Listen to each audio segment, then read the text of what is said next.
since the most recent civil rights struggle of the mid-1960s, there's a fascinating way in which the question that the country faced and worked to try to resolve was access, being treated as an equal, being given opportunity, not being overtly discriminated against.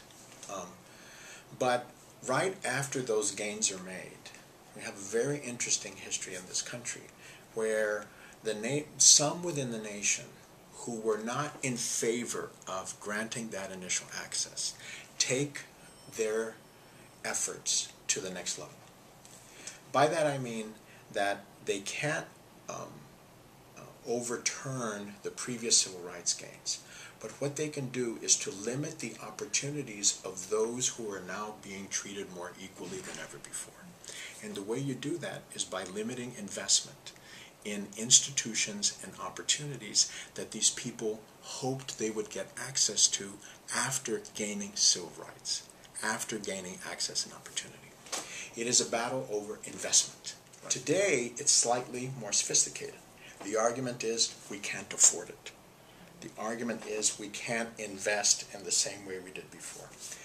We don't have the money because we borrowed so much money, so we can't invest in our public schools. Which segment of our population today is growing the fastest and the most significant in our public schools? It's Latinos. And because of our budget situation, because of the economic crisis that was generated by Wall Street and the international finance industry, we now have major claims being made that we as a public, we as a society, we as a government cannot invest in institutions that are going to help our children get ahead.